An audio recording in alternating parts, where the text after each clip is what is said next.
Hi, I'm Matthew Schwartz, Executive Editor with Information Security Media Group. I'm joined by Simon Wiseman of Deep Secure. Simon, thanks for joining me today. It's a pleasure. So we're talking about threats that get conveyed via content. What's the state of these kinds of threats today? What kinds of content are they coming through and what's the risk they pose? It's really quite widespread. Any form of content can carry a threat of malware, but also information loss as well. So we're finding it in, you see it in the web, you see it in email, it's everywhere. So obviously threats coming in and then information loss, threats going out. Yes. So in terms of handling or trying to deal with this information extraction problem, technologically speaking, where are we today that we weren't 5 or 10 years ago? Well, 5 or 10 years ago, we were looking for the threats, finding them, removing them or blocking them, and then delivering what data was left. And that has always been done, and it's always been an arms race to keep ahead of the attacker who is developing better ways of hiding from your detection mechanisms.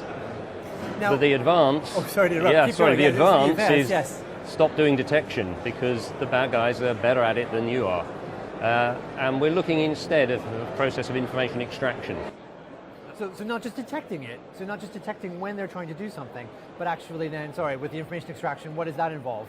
So it means rather than looking for the threat, what you actually want is the business information. You don't want the data that's carrying it necessarily. So we're going to take the information that's arriving out of the data that's arrived and deliver that to you in new data that we have built. And we have built this data in a clean way using constructs that are safe and sound. You get the information you need, but the attacker doesn't get their data into your system. So now, are you sanitizing what's coming in, or you're actually removing it and putting it into something else? It's less removing. We're not removing the bad data. We're extracting the good information and then creating new data. But that has the effect of leaving behind anything that's either bad or unknown or dangerous in any other way. So what does this look like in practice? I mean, say I'm a CFO of a major bank, and a colleague of mine, I assume they're from accounting, has sent me a spreadsheet. When you go about then, analyzing at this content and extracting what's needed, talk me through that process. What does it look like?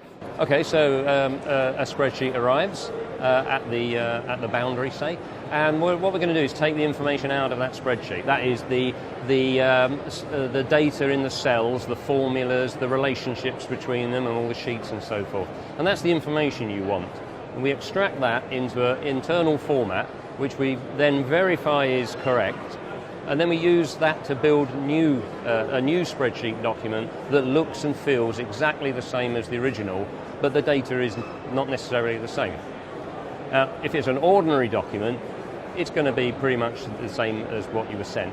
If there was anything dangerous or nasty or unknown in the original document, yet you don't get that. So in the normal cases, everything's the same. In the dangerous cases, it's a good effect, you only get the good bits. The bad stuff is gone. So the macro, for example, if it was a macro attack, is excised. That's right. Now, where does this come from, this approach to information extraction? And how is it being, well, obviously we're seeing it used in the business world now, but where has this come from? It's not a new concept exactly. Actually, the concept's been around for some time, developed in the defense and intelligence space. Where the risks and threats have been increasing over time, and you really don't want to ever fail in that business. You want your defences to always succeed. So this approach was started to be developed some time back, but it was always done as a very special niche deployment. So a system would be developed to do one task and one task only, and then another government system needed it, a completely new development was done. So what you needed to do was to make that much more business friendly, so that a more generic solution is needed, one that was affordable by business. And that's what we've been developing at Deep Secure. Now, when we talk content, what are some of the kinds of content that you're looking at, when it comes to extracting information? There's several cases really. So you might imagine Office system doing email and downloading material from the web. So you've got those sort of internet formats that we use every day on our desktops. So those are the kind of formats we can handle. But also within applications themselves, we might have web service traffic, which is much more structured data, so XML and JSON. These formats are still just as dangerous when it comes to content threats, so they need transforming as well. So we can handle these structured formats. But also down to the sort of simple data and protocols that you might find in an IoT system. You can still transform those in the same way to good effect. So many use cases. Now, I brought up the example of financial services. Any other sectors where you're seeing a lot of interest or traction in this approach? So other than sort of government systems, imagine uploading data to a portal. So you're uploading your CV to a job site, or you're uploading financial data, documents to prove your identity to a bank or a government portal, for example. Exactly. All of those give the attacker an opportunity to deliver content-borne attacks against those systems. So that's quite an interesting case too.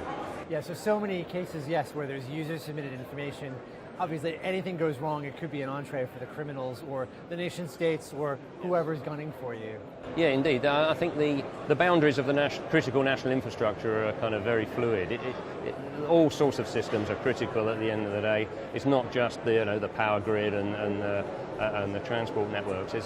They are connected to other things, so those other things become critical as well. So almost wherever you look, something's critical, and it needs that kind of protection that's guaranteed. Well, Simon, thanks so much for your time and insights today. Thank you very much.